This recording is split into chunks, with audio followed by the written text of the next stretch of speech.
Ladies and gentlemen, welcome to the J&J podcast. I'm J number 1 or J number 2, whatever. Yeah, we're both J. Yo, what do you know about the Ukraine stuff? You been following that? Yeah, actually, I have been following that. I think it's pretty interesting and stuff. What's going on with the whole situation over there in Ukraine, especially that we've been like kind of not being involved in regards to troops on the ground, but we have been financially, giving them a lot of funds. Yeah. At what point does Russia feel like justified in saying, "Yo, you're funding these people. You're part of the problem too. We're gonna go after you next." What do you think?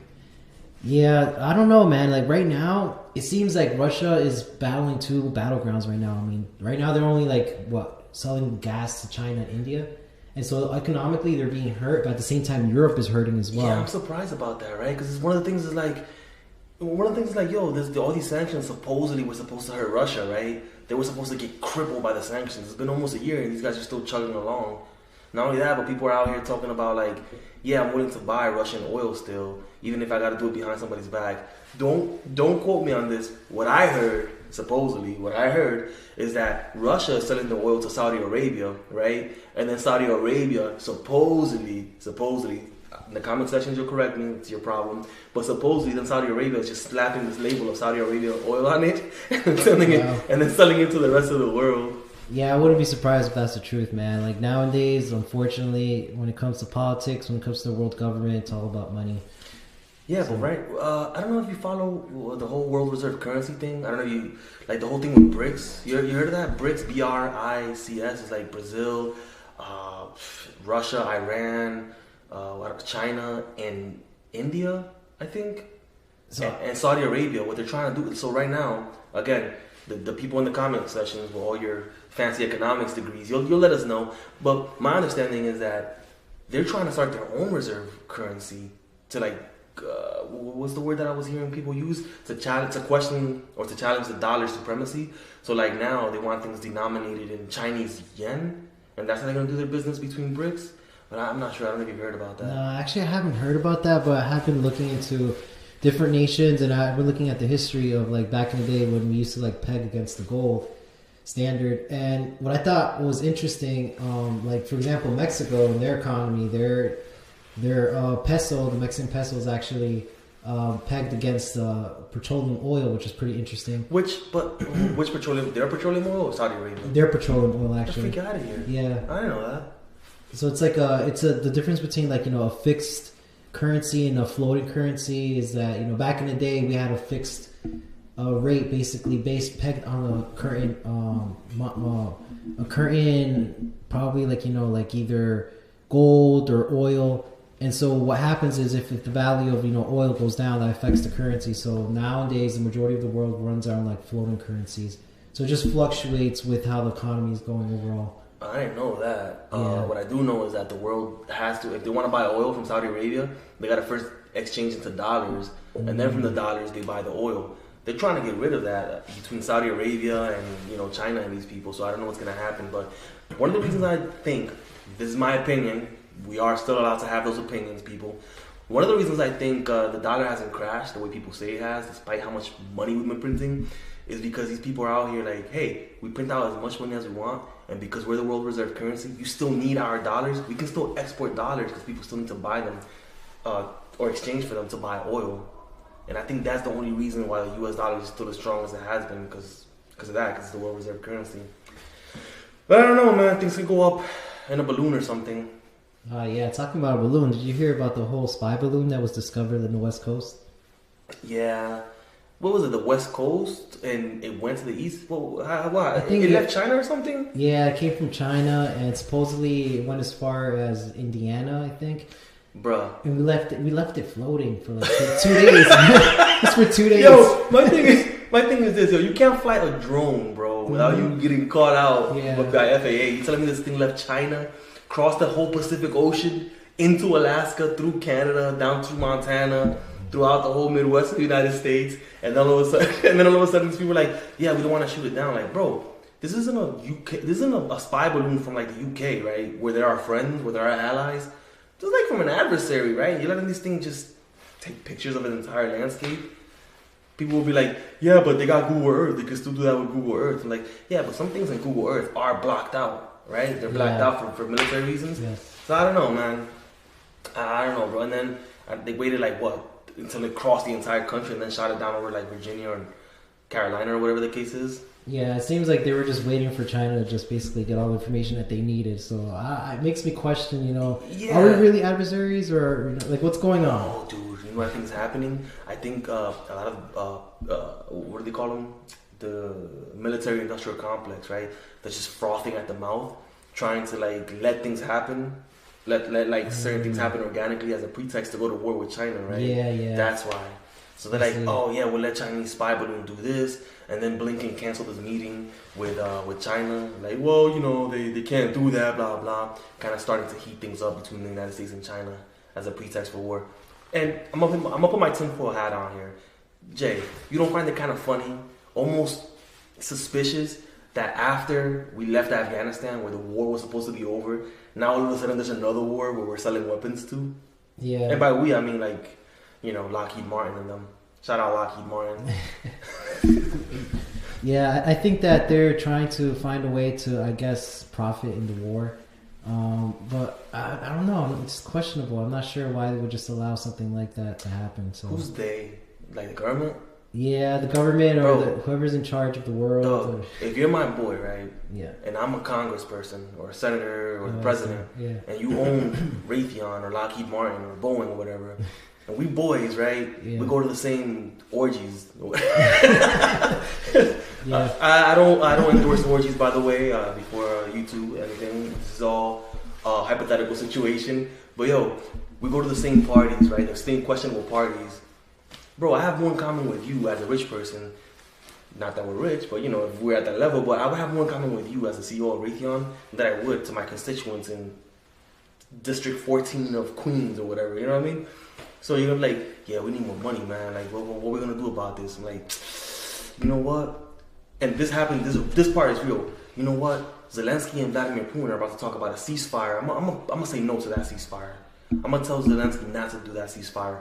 Boris Johnson did that. He actually went to the Ukraine and stopped. What's this guy? The comedian guy, Zelensky, the president. He stopped them from doing a ceasefire so the war could continue. And he talked about a ceasefire. Just stopped right there. Who was the only one that benefit from that? Not the Ukraine, not the Russians.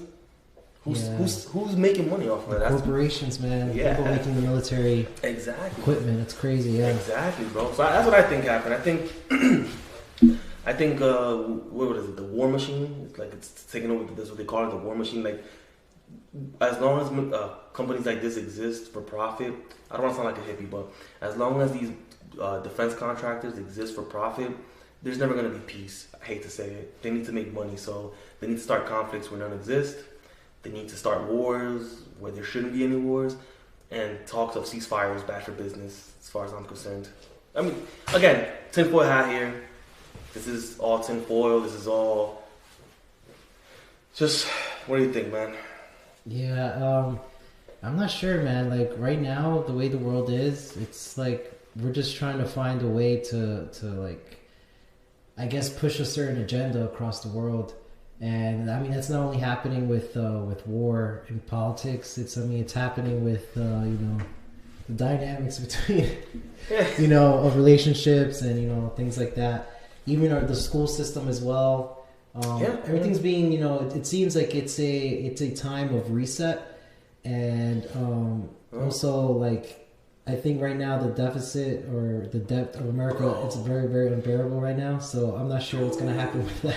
Yo, but that's the thing too. And then like again, going back to the whole thing, it's like, yo, it's what, $31 trillion in debt. Yeah, if you look at trillion. Bro, if you look at the budget for the year, like what is it, 800 billion, almost 900 billion goes to military spending, bro.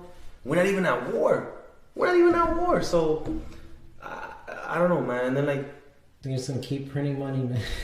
Because we're the world reserve currency, and I'm almost convinced that the United States will go into a full-out war before they let any other country try to like overtake its dollar supremacy. That's what I believe. Yeah, I agree. If they got to set up a false flag attack by Russia to go to war with Russia and then to go to war with China just to send a message to the rest of the world. Well, not even that. Even if they do like if we start a war, think about it. We would have a reason to actually print more money and actually waste it in a war. But Yeah. We'll see what happens, man. In the upcoming months. I mean, every month something new's coming out. Well, I was reading what Elon Musk when he was talking to Lex Friedman. I don't know if you heard. Or I don't know if you watched that episode, but he did have a good point. He was like, after war, in programming, right? Garbage collection. Well, the term garbage collection is, I guess, you clean up the stale parts of the code. From what I remember reading, people in the comments will for sure correct me. Whatever. Y'all watching our channel, anyways. Yeah, that one person here. That's right, Mom. No, I'm kidding. No. So during times of wars, when you're allowed to pass the most amount of laws nationally and internationally, the quickest. There's no deliberating. There's no, we gotta see this. The world's in ruin. Everything's in rubble. We need to set up a new president. We need to set up how we're gonna do things moving forward. We can't do that now. But if there was a great war, like a huge war, and left most of the world for the most part like messed up, that's an easy time to say, hey, you know what? How about we get rid of all the currency and we just use this one currency and we'll tie it to. We won't even tie it to anything. For America, the United States dollar is not really tied to anything. It's just. So what are your thoughts about digital currency, and what are your thoughts about having a one world currency? Well, my thoughts on digital currency, I don't know what's gonna happen. There will be, I think, a digital currency, but they're gonna. I don't know if you heard of it. They call it the central bank digital currency, CBDC or whatever. You ever heard of the central bank digital currency? No. You a sucker? No, I'm kidding. No, it's basically where the federal government says, hey, you know what? We're gonna get rid of dollars. We're gonna go cashless, a cashless society. Everything's gonna be done digital bank, central bank digital currency. And I think that's where it's gonna go. They're gonna use blockchain. They're gonna set their own Fed coin, or they're gonna call it something else. They're not gonna use Bitcoin. I don't think they're gonna. It's not theirs. Can't control it, right? They're gonna using blockchain. They're gonna set up digital currency. They're gonna tell people, hey, join the digital currency. We'll give you $50 or whatever to sign up. Transfer all your cash to digital currency. You can't go back afterwards, and I think that's what's gonna happen. And again, tinfoil hat, it's just a form of control, in my opinion. Because again, from the very little that I know about finance, the interest rates go low, right? And they go low, but how low can they go? To zero, right? Yeah. In the United States, they don't go past zero, and they don't go to negative interest rates, right? Meaning that if you had money in the bank, you would actually be losing money. Not in the cute way people talk about, like, oh, you're losing money with inflation every year, blah, blah. Like, you have $10 a day, and then by the end of the month, you have $9.97 or whatever because you have negative interest rates. So with CBDC, they will be allowed to go negative because you won't be able to take your money out from the bank, right? That's number one. And then number two, it'll force you to spend. It'll force you to spend money on the economy. So instead of them printing money to encourage spending, they'll lower the interest rates to force you to spend the money. Use it or lose it. That's my tinfoil. What do you think? I agree with that. I agree that we're basically that I think the government's definitely going to choose their own coin. They're going to probably control the algorithm as well, because it makes no sense to have a decentralized digital coin. Because think about it, man. If it's decentralized, then it really doesn't have any worth. And also, like, the only person, or I should say, the only organization that can actually say this is a digital currency is the government, because if the government doesn't accept your coin, then it really isn't a coin. So this whole decentralized movement, I don't think it's really going to happen. It might happen with other things, the blockchain, like art, contracts, maybe music and things like that. But I don't see that happening when it comes to actually trading things or buying things with currency. It doesn't make sense. So if you think about it, the dollar is not tied to anything. The Fed, let's call the government coin the Fed coin. Let's just call it the Fed coin, right? Yeah. The Fed coin won't be tied to anything either. It'll just be tied to the government, the same way the dollar is. So if the government says we accept Fed coin as digital currency, then that's it. Everybody's gonna go to Fed coin because the government accepts it. As long as the government accepts it, people are gonna be fine by it. And the whole thing, to your point about like decentralization or whatever, that's definitely not going to be decentralized. It's going to be centralized, obviously, ran by the government. But I don't know, man. I don't know. It's like getting... something has to change. You got to kind of bow out gracefully. Yeah. So talking about, bowing out gracefully, did you hear about the, Madonna performing recently? I don't know if she performed. I haven't watched it. I don't know. But the thing is, like, bro, how old is she? 84? I think she's like in her 90s or something. Nah, dude. So what I heard, like, I don't really watch that stuff, and I don't think people should be watching that. But obviously, you live in society, so you're gonna hear what's going on, bro. This chick, she's like 64 or something like that. She came out, and I don't know, she was dressing all weird. But the thing about that is like, bro, after a certain age, bro, like if you're like 60, try to bow out gracefully, bro. Just age gracefully. Just say to yourself, hey, look, I had a good run. Hey, bro, you're Madonna, right? You're Madonna, I had a good run. Let me just chill. Let me watch the new up-and-coming talent. People still respect you. Wherever you go, people gotta sit down because it's Madonna walking in the building. But, yo, you're gonna run the risk of, like, ruining your legacy if you keep trying to... You know what I mean? It's like, before anybody calls us sexist, it's like, you know how you watch the high school guy? Yeah. Like, he's like 35 or 40. Not even, we don't let these guys get to like 65 years old, right? Yeah. Once you're 25 and you still have your high school jacket of when you were like starting bench of a quarterback, people start making fun of you right off rip. They're like, bro, come on, you still got your varsity jacket, right? It's the same thing with Madonna and anybody else. It's like, remember the UFC fight between, what was this guy, Chuck Liddell and, what was this guy, Tito Ortiz? Yeah, how old are they, man? Bro, I think they were like 50 in the last fight, dude. 50 years old. And still fighting? Bro, still fight. They fought against each other. It's like, bro, nah, man. Nah, that's what happens when you don't bow out gracefully, bro. You guys could have left whatever the last match you guys had was, and that was it. But, bro, one gets knocked out, the other is like jumping around the octagon celebrating that he knocked out an old man. Yeah. You don't want that to be the end of your legacy, you know what I mean? Yeah. After a certain age, man, it's better to just bow out gracefully. And you had a good run, you had a respectable run. Everybody liked you. Everybody said, "Hey, just no matter what your win and losses are, you will still be a legend in the UFC, and nobody's gonna take that away from you." But you know, you wanna hopefully they got paid.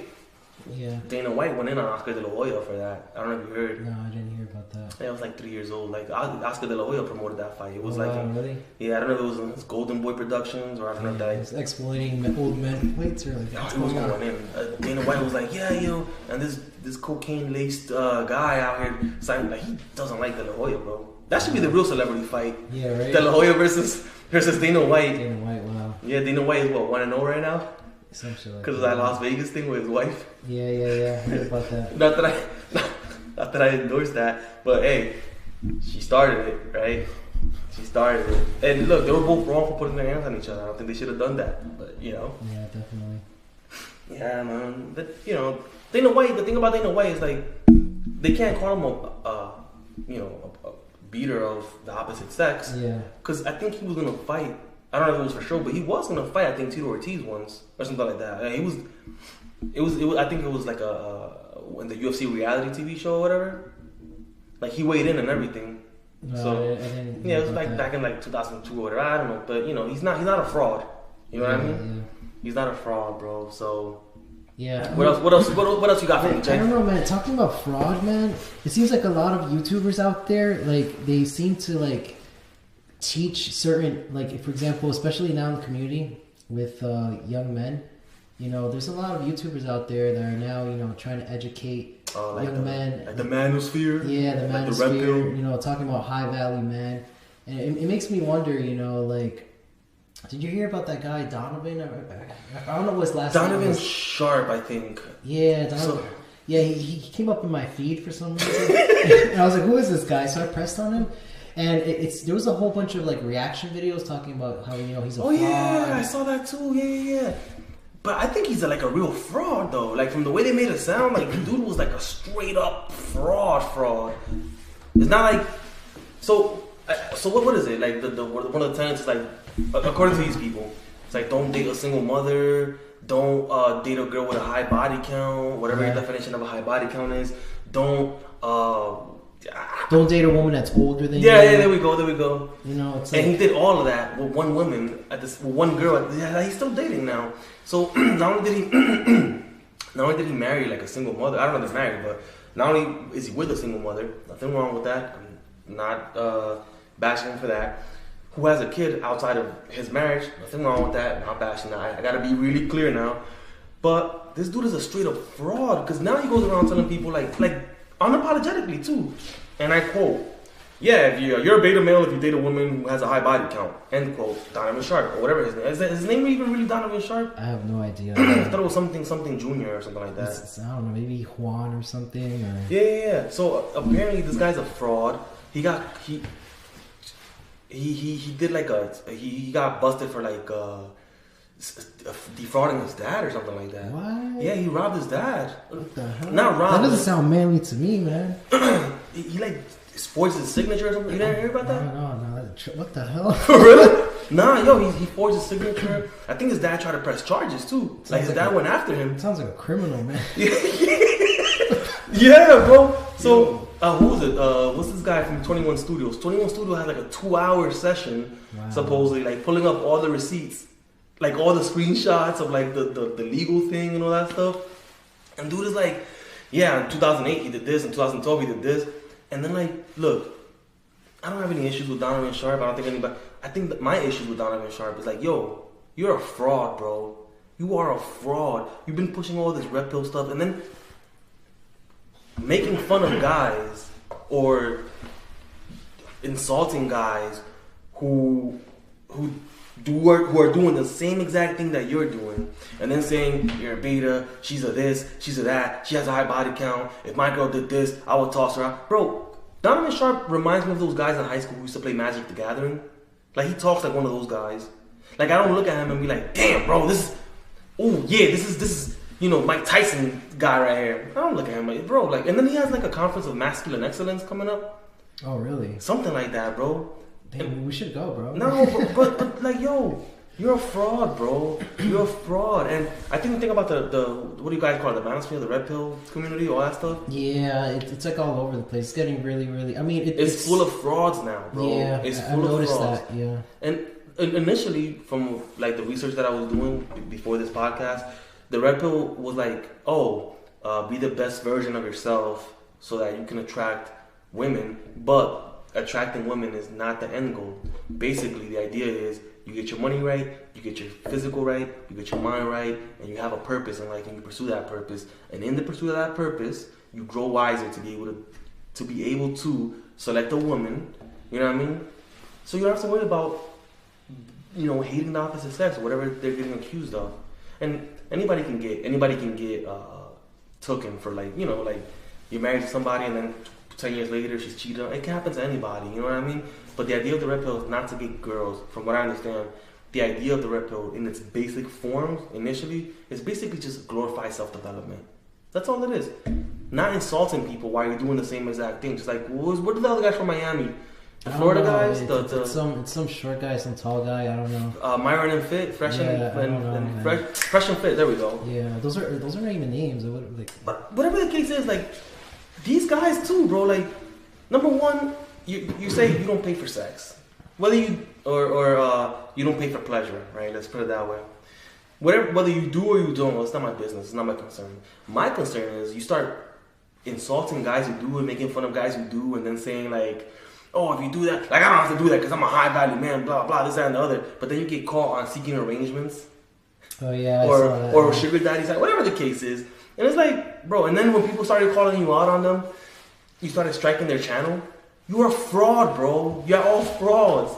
You're all frauds, bro. And my thing is this. Be upfront. Be upfront. You guys are successful in your own right. Be upfront. Yeah, I did this. But the probability of it working out for you guys is really, really slim. I don't recommend it. Hey. Yeah, they never mentioned that. I can respect that. I can totally respect that. But when you start doing things that you're making fun of people for doing, when you start saying things like, oh, you're a beta male and you're this and you're this. Oh, all right, Donovan, because you're an alpha, right? You know what I mean? It's like, bro, whatever you do. Yeah, that's another thing that I've seen. When I was when I think came up for me, the Donovan reaction video, there was a lot of times where he would basically talk about how guys have to be fit, yet he would talk about how he himself is not fit. It's kind of weird to see. It's kind of weird to see someone. Actually, it's not weird. It seems like it's something that's becoming very common. Yeah, people that are preaching and teaching things that they don't even follow themselves. Or did it like? Look, I can like for example, to feed off that point, Mike Tyson, right? He gives you boxing advice. He gives you, do this. Does he look like he boxes? He doesn't look like he boxes. Was he Iron Mike Tyson? Yeah. You know what I mean? But so he can give you that advice from his experience alone, from his accomplishments based off of that. But like, some of these guys, bro, you're frauds, bro. Some of you guys are frauds. And doing what you're doing is not what makes you a fraud. doing what you're doing and then insulting people for doing the same thing you're doing and acting like you don't do it, that's what makes you a fraud. You know what I mean? So, I don't know, man. He's getting reamed up and down YouTube. I wish him the best, I guess. I don't know, man. So, that's all I gotta say about that. You gonna watch the Super Bowl? Yeah, I'm gonna watch the Super Bowl. It's what, the Eagles against the Chiefs, right? Yeah. Who do you think is gonna win? Damn, I think I'm going for Philly. I mean, I'm in the East Coast, and I'm trying to invest in real estate in Philly. For real? Yeah. How's that going? It's good actually. There's actually a lot of opportunity right now in Philly. There's a lot of undervalued properties, I would say. Like in good areas or like? I would say up and coming areas. Not really that good. I mean, it's a city, so it's crime like in any other city. But there's a lot of opportunity. There's well priced brownstones that are still available to buy. One block might be rough. 2 blocks might be like redeveloped, like an entire block. Nice. Yeah, and it's very modern look too. So. Oh, that's good. That's good. Yeah. So, alright. Where do you think real estate is going to go in the next few years? Because people have been saying like, oh, housing prices are going to drop, and this, that, and the others. Yeah. Interest rates went up. Yeah. So the thing about that, the Fed rates actually went up by 0.25, but interestingly, I checked last time I checked. I think it was like went below 6%. So yeah, the mortgage rates are actually going down, and they're saying that the mortgage rates, or the mortgage rates. The mortgage rates. Oh, the mortgage interest rates. Oh, okay. Yeah. So the Fed rates, usually the Fed rates, whenever they go up, it affects the mortgage rates. Right. Of course. But for some reason, they're going down. I'm not sure why. They're saying it's going to continue to go down just so they could motivate buyers to go out there and buy, so they could afford more. I don't think people are going to buy it, bro. The prices are still too high for some of these homes. Yeah. You know what I mean? I don't know. That's my opinion. Interest rates went up. Home prices stay the same. Interest rates are going down. Home prices are still staying the same. People talking about a recession. They'll keep lowering their interest rates. Conspiracy theory. My own conspiracy theory is this. You can't keep interest rates too low for too long, because if you hit a recession, one of the ways you fight a recession is by lowering your interest rates, right? If your interest rates are 0 or close to 0 and a recession hits, what are you going to do? You know what I mean? Print more money? That's not really the ideal solution. From what I remember reading, you have high interest rates or 7-10% interest rates, right?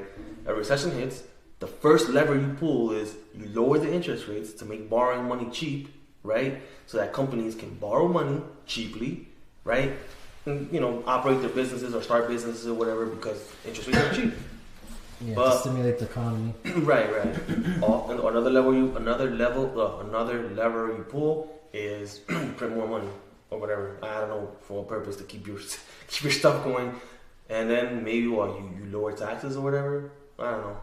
Yeah, not an economist. But this goes back to what you said, man. I think definitely it's either there's going to be a war or the USA dollar is not going to be the reserve currency anymore. They won't let that happen. People gonna get clapped. I mean, people forget that the reserve currency. I think the USA has only been the reserve currency for about since Nixon, something like that. Yeah.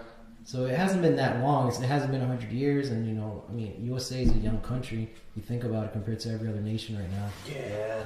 So yeah, I see the dollar getting so devalued that other countries are no longer going to utilize it, and then what they're going to utilize though? Oof, I don't know. I don't know what's the next up and coming currency. It's either everyone goes digital. That's what's good. They will either start not to cut you off. I'm sorry, but they will either start a war or they're gonna go digital. Ain't no way the United States is gonna let that happen. The only good thing that we have, and by good I don't mean the fact that we have a strong military, and but that's basically it. Yeah, that's basically what we utilize. We leverage the fact we have a military, and that's what keeps everyone else in line. We're afraid. It could turn into what you're gonna do about it real quick. Basically, if you think about it, yeah, crazy. Yeah, man. I don't know, man. Freaking. Let's see what happens from here. They want war. It's obvious that they want war with China. They want war with Russia. They're using the Ukraine, I think, as a proxy war to weaken Russia. Right? And then to send a message to China about Taiwan, right? Yeah, so did you hear about that? China's actually preparing for war. They announced it. They were preparing for war for 2025 to actually infiltrate Taiwan. Get out of here! Yeah. I didn't hear about that. Some intelligence officer, I think the director of intelligence for the USA, actually did a speech a few days ago talking about that. So you're the ruler of the United States. You hear about that, or you start suspecting. What's the first thing you do? Put you on the spot in front of everybody, in front of our two viewers. Our two viewers still watching. So there, guys. So wait, what do you mean? What would I do? You're the president of the United States. Somebody says, "Yo, we just like that too, like Mad Hood, like, hey, yo." China talking out the neck, yo. 2025, they're about to ride on you. What you gonna do? Nah, I'll pop off. I'll just eliminate the whole damn. Nah, I'm just kidding. If I was the president, man, I mean, Taiwan is considered the democracy, right? Of the Pacific Islands, right? The thing about Taiwan is it's one of those weird things that they don't want to say too loudly what they are. You know what I mean? Yeah. They don't want to say that they're a democracy or that they don't belong to China. So it's kind of like in between, you know? So from what it looks like, the world recognizes it as a democracy, right? Yeah. But nobody really brings it up that much.